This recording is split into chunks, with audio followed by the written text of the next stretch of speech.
बोलना चाहते हैं, आपको दे रहे हैं। अपनी सरकार बनाने के लिए वोट करो। यह अपील है जनता जनार्दन से कि अपनी सरकार बनाने के लिए वोट करो। दीपिका जी को जिताने के लिए वोट करो। कि अपनी सरकार बनाने के लिए वोट करो। दीपिका जी को जिताने के लिए वोट करो। और ऐ मेरे यार, हर एक वोट की कीमत समझो। अपना आईन बचाने के लिए वोट करो। अपना आईन बचाने के लिए वोट करो। कि राहुल गांधी आंधी है, इस देश का युवा गांधी है, इस देश का युवा गांधी। उसी राहुल गांधी जी के सिपाही हैं हम लोग, कलीमुल्ला भाई। सबने बहुत शेरो शायरी की यहाँ, मुझे तो कुछ एक आधी याद आता है, वो आप लोगों के सामने कहना चाहूंगी जो इस समय के हालात से है। सरफरोशी की तमन्ना, देखना है जोर कितना। बहुत बहुत शुक्रिया। आज सभी को मैं प्रणाम, आदाब, जोहार बोलती हूँ।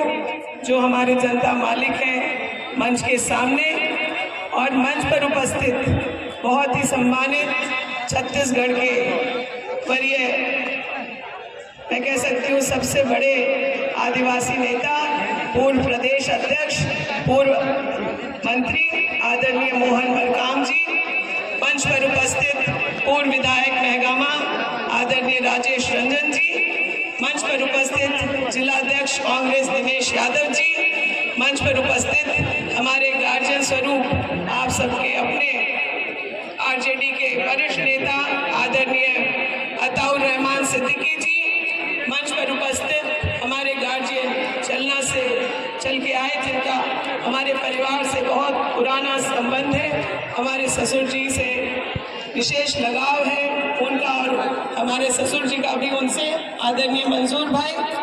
मंच पर हम लोगों के महगामा के मशहूर शायर कलीमुल्ला भाई, मंच पर उपस्थित जिला परिषद नगमा आरा जी, मंच पर उपस्थित प्रमुख मैडम, मंच पर उपस्थित अल्पसंख्यक जिलाध्यक्ष अरशद वहाब जी, मंच पर उपस्थित कांग्रेस के जिला प्रखंड अध्यक्ष इरफान भाई, जिला परिषद भाई ज्योतिष यादव जी, आलमगीर जी, आरजेडी के वरिष्ठ नेता अंजन जी जो बसंत राय से आए हम लोगों के पास, जेएमएम के वरिष्ठ नेता गुलजारी भाई, और हमारी दो बहुत ही प्रिय बहनें जो आकर के इस चुनावी समर में मेरी जिम्मेदारी को साझा कर रही है।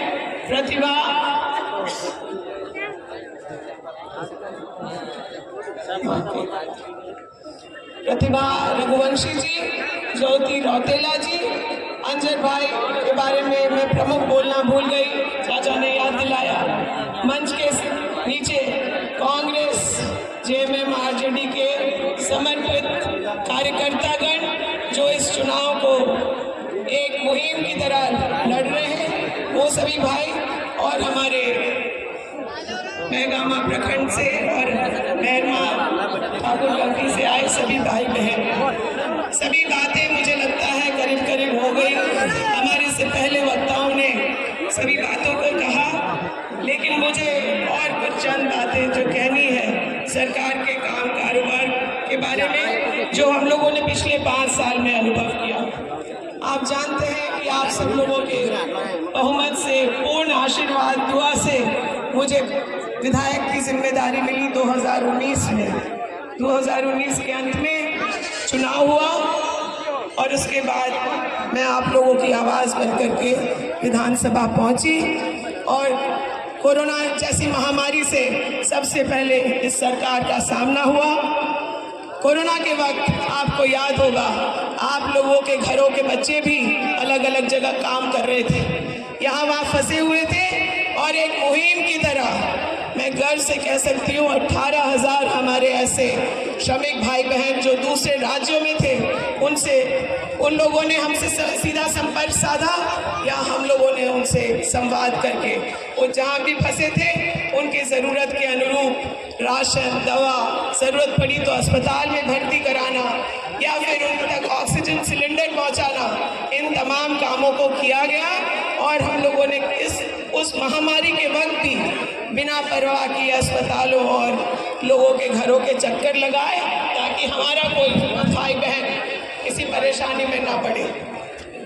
कोरोना खत्म हुआ, उसके बाद आदरणीय हेमंत सोरेन जी ने एक जो बेंचमार्क स्थापित किया था कोरोना के वक्त कि जहाज रेलगाड़ी चला करके हम अपने भाई बहनों को सुरक्षित लेकर के आएंगे, वो मिसाल, वैसे कई और मिसाल इन 5 सालों में कायम किया गया है। एक राज्य जहां सभी लोग सुरक्षित अपने घरों में थे, दूसरे राज्यों में गंगा जी के किनारे लाशें बिछी हुई थी। लोगों को मिट्टी नसीब नहीं हो रहा था, लकड़ी नसीब नहीं हो रहा था कि उनकी अंत्येष्टि हो जाए।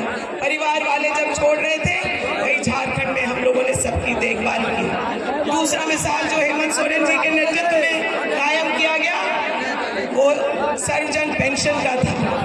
लोग अलग अलग जाति धर्मों में जब बंट रहे थे और तमाम बांटने वाली बातें भाजपा कर रही थी, एक योजना इस राज्य में ऐसी आई जिसने जाति धर्म की सभी दूरी को खत्म कर दिया।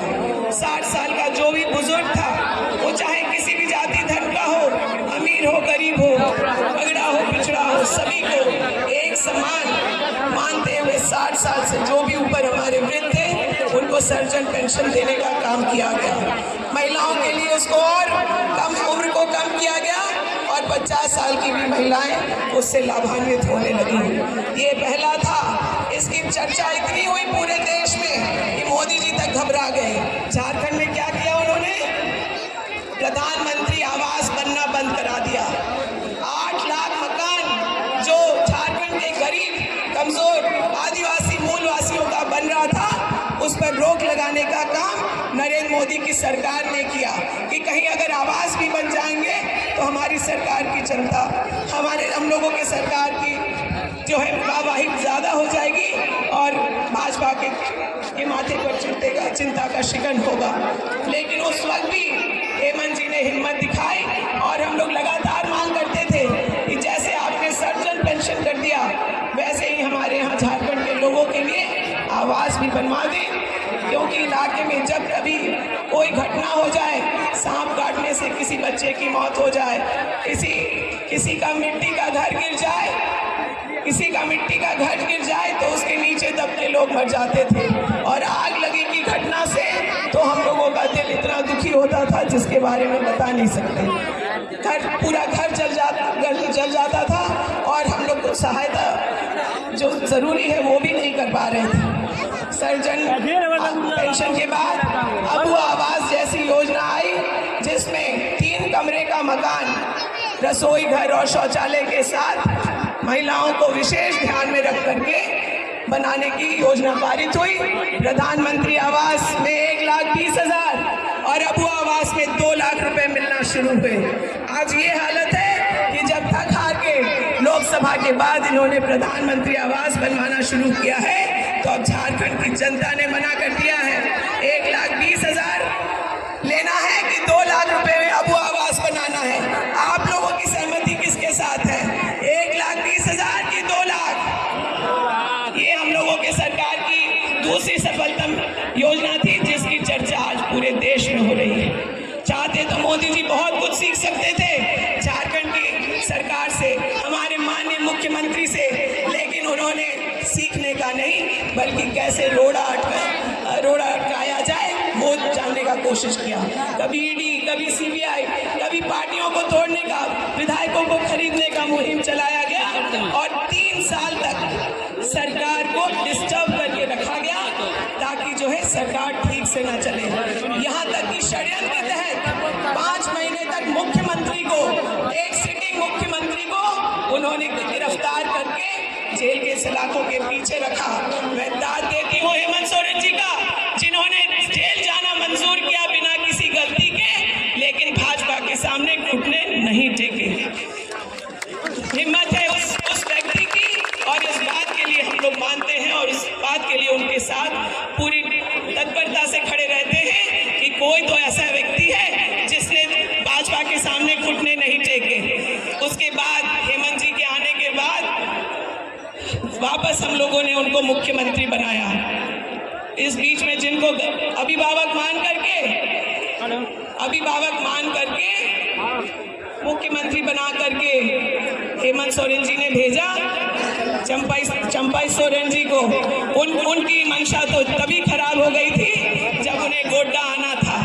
गोड्डा आकर 300 बेड अस्पताल के शिलान्यास और भूमि पूजन के कार्यक्रम में शामिल न होकर के उन्होंने मंजूर किया कि भाजपा के लोगों से दोस्ती करके वो जमशेदपुर में बैठे रहे। महगामा के लोगों को निराश किया। हालांकि अस्पताल तो तब भी बन रहा है बगैर उनके शिलान्यास और भूमि पूजन के, लेकिन उन्होंने पहले ही भाजपा से साठगांठ कर ली थी। अभी सुनते हैं कि अभी एक प्रत्याशी का कोई भाई है जिसका जो सारे कामकाज देखता है चंपाई सोरेन जी का, और वो यहाँ पर वोट कटवाने के लिए लोगों के बीच घूम रहा है। यही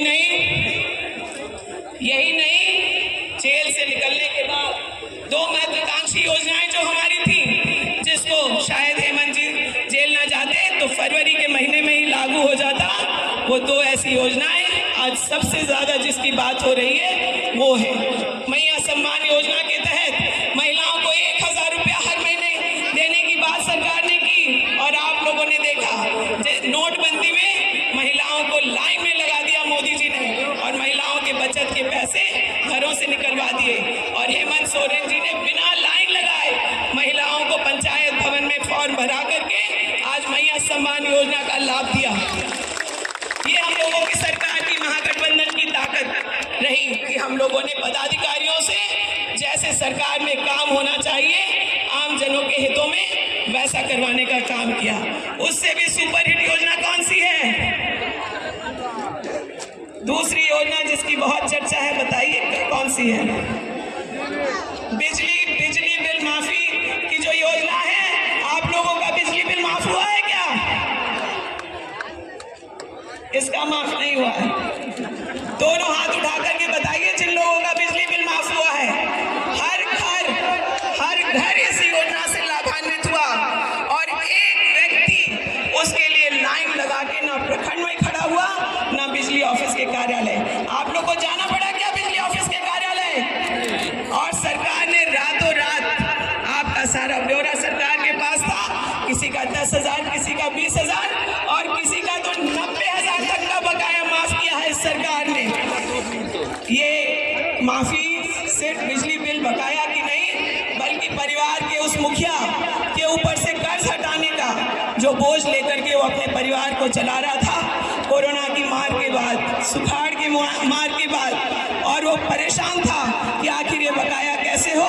रात की नींद गायब थी कि कब बिजली आकर के कोई काट देगा। लेकिन हम लोगों की सरकार ने आपको परिवार को चलाने में सहायता की, और साथ ही आपके ऊपर से कर्ज का बोझ उतारने का काम किया। हम लोगों को 3 महीने के लिए मंत्रालय मिला। हम लोगों ने सोचा जब हेमंत सोरेन जी कुछ 0-0 कर सकते हैं तो हम लोगों को भी कुछ वैसा ही करना चाहिए। और हम लोगों के आदरणीय नेता तो कब से किसान न्याय की बात कर रहे थे।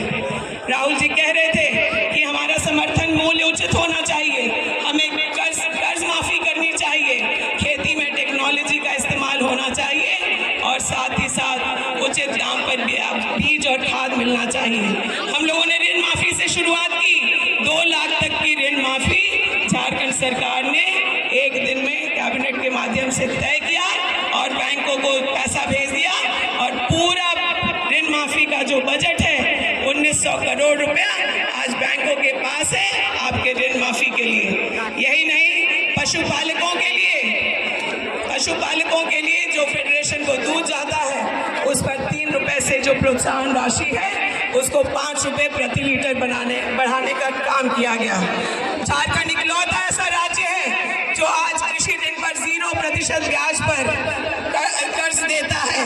किसानों को अगर कर्ज लेना है अपनी खेती के लिए तो उससे कोई ब्याज नहीं लिया जाएगा, और केसीसी ऋण आपको 0% पर उपलब्ध होगा। फसल बीमा 1 रुपए में, और आज जब हमारा फसल खेतों में खड़ा है, लहलहा रहा है, तब भी सरकार ने आपूर्ति विभाग से धान का रेट 100 रुपए बढ़ाने का काम किया है। लेकिन सरकार की गारंटी है हम लोग सत्ता में आए, आप लोगों के आशीर्वाद से फिर से जब सरकार बनेगी तो धान का रेट 3200 होगा, ऐसे हमारे वरिष्ठ नेता यहाँ बता रहे हैं।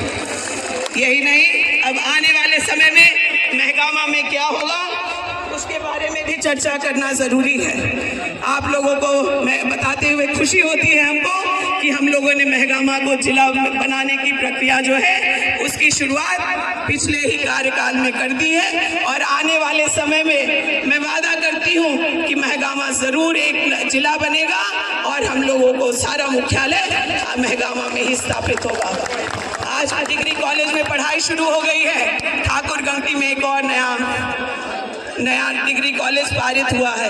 हमारे बच्चे अब भागलपुर रांची नहीं दौड़ेंगे पढ़ने के लिए। आज आर्ट्स और कॉमर्स की पढ़ाई हो रही है। आने वाले समय में साइंस, लॉ, बीएड और अन्य वोकेशनल कोर्स जिसको पढ़ के बच्चे अलग अलग तरह की नौकरी पा सकते हैं, वैसी पढ़ाई यहाँ होगी। 300 बेड का अस्पताल बन रहा है तो इसका मतलब है कि हम लोगों को मेडिकल कॉलेज मिलने में भी कोई परेशानी नहीं होगी। हम लोगों ने उसकी प्रक्रिया को भी बढ़ा देने का काम किया है। इसके साथ ही स्मॉल और मीडियम स्केल इंडस्ट्रीज लाकर आज हमारे भाई बहन यहाँ से दूर जाते हैं छोटे छोटे कामों के लिए, जो कंस्ट्रक्शन से जुड़ा हुआ है, जो हैंडलूम टेक्सटाइल से जुड़ा हुआ है या जो कृषि पर आधारित इंडस्ट्रीज है उसके लिए बाहर जाते हैं। मैं आपसे वादा करती हूँ हमारे अपने महगामा में ही, हमारे अपने नए महगामा में आने वाले समय में फैक्ट्रियाँ खुलेंगी, छोटी बड़ी फैक्ट्रियाँ खुलेंगी और हम लोग बाहर जाना चाहते हैं कि नहीं जाना चाहते हैं ये हमारे युवा खुद तय करेंगे कि वो महगामा में रह के काम करना चाहते हैं या वो अपने उन्नति के लिए कहीं और जाना चाहते हैं। इसके अलावा कई चीज़ों को हम लोगों ने किया। मदरसा को बंद करने का षड्यंत्र यहाँ के पूर्व विधायक ने किया था।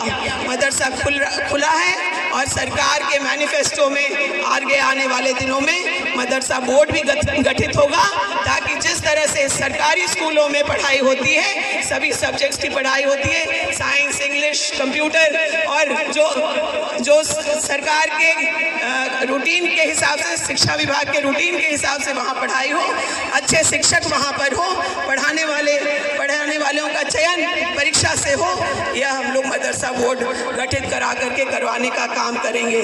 लंबी लिस्ट है। आपके छोटे बड़े सभी सुख दुख में मैं शामिल रही हूँ। रात को 12 बजे बिजली कट जाए, अस्पताल में कोई बहन प्रसव पीड़ा से परेशान हो, कोई किसी की गाड़ी की कोई तकलीफ हुई, छोटी बड़ी जो भी शिकायतें आपकी रही, आप लोगों ने मुझे सीधा फ़ोन करके या मैसेज करके भी उसका समाधान कराया है। मैं आप लोगों के लिए हमेशा ऐसी ही रहूँगी।